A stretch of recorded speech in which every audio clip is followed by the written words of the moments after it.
Hi అండి. ఈరోజు నేను ఎగ్ దమ్ బిర్యానీ చేస్తున్నా. అది ఎలా చేస్తానో చూద్దాం రండి. స్టవ్ పైన గిన్నె పెట్టుకొని దానిలో ఆయిల్ వేసుకుందాం. కొద్దిగా పసుపు వేస్తున్నా, కొద్దిగా సాల్ట్ వేసుకుంటున్నా, అలానే కొద్దిగా నెయ్యి కూడా వేసుకుందాం. అది కొంచెం సేపు మనం హీట్ అవనిద్దాం. నెయ్యి అంతా మనకు కరగాలి కదండి.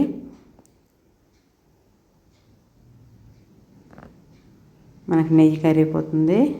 ఇప్పుడు దీనిలో ఎగ్స్ని వేసేసుకొని దాన్ని గోల్డెన్ బ్రౌన్ కలర్ వచ్చే వరకు మనం ఆ ఎగ్స్ని కొంచెం ఫ్రై చేసుకుందామండి.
రైస్ కోసం వేరే స్టవ్ పైన వాటర్ పెట్టేసుకొని దాంట్లో బిర్యానీ స్పైసెస్ అన్నీ వేసుకుందామండి.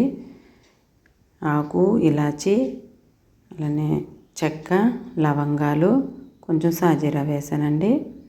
తర్వాత కొద్దిగా కొత్తిమీర, పుదీనా కూడా వేసుకుందాము. అలానే సాల్ట్ వేసుకుందాము. దీనిపైన మూత పెట్టేద్దాము. దీంట్లో ఇప్పుడు అల్లం వెల్లుల్లి పేస్ట్ వేస్తున్నాండి. దాన్ని బాగా ఫ్రై చేసుకుందాం. ఇప్పుడు మనం అల్లం వెల్లుల్లి పేస్ట్ని మనకు గ్రేవీ కావాలి కదండి, దానికోసం ఆనియన్, టమాటా కలిపి పేస్ట్ చేసుకున్నా. ఆ పేస్ట్ని వేస్తున్నా. దీన్ని కూడా మనం బాగా ఫ్రై అవనిద్దామండి. మనకు ఫ్రై అయిపోయింది కదండి. దీంట్లో ఒక కప్పు పెరుగు వేస్తున్నా.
మనకి వాటర్ వేడైపోయినాయండి రైస్వి.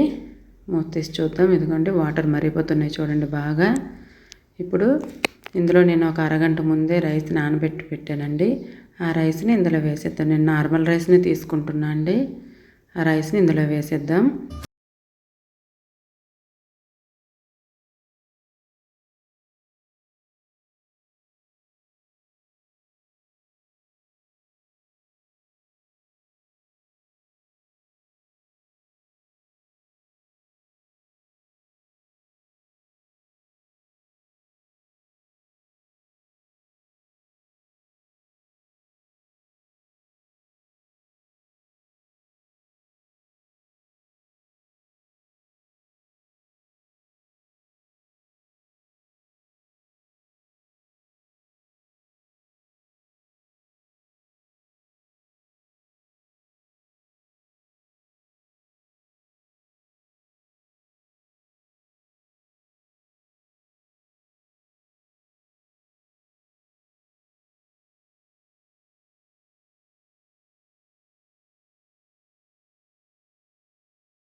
కొద్దిగా కసూరి మెంతి నలిపి వేస్తున్నాను, టేస్ట్ బాగుంటుంది. మనకు రైస్ ఉడికిపోయిందో లేదో చూద్దాం. చూడండి, మనకు ఉడికిపోయిందండి రైస్. 80% ఉడకాలి కదా, 80% ఉడికిపోయింది.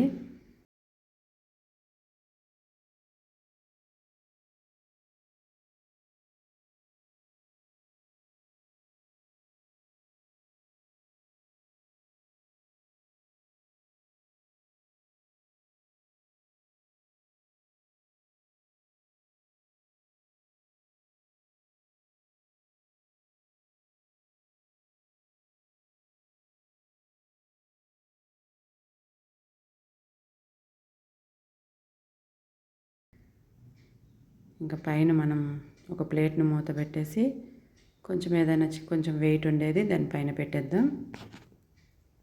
ఇంకా 15 మినిట్స్ తర్వాత మనకి వేడి వేడిగా దమ్ బిర్యానీ రెడీ అయిపోయిందండి. దీన్ని ప్లేట్లోకి తీసుకుందాం. చూడండి, వేడి వేడి egg biryani, egg dum biryani ready అయిపోయింది మనకి.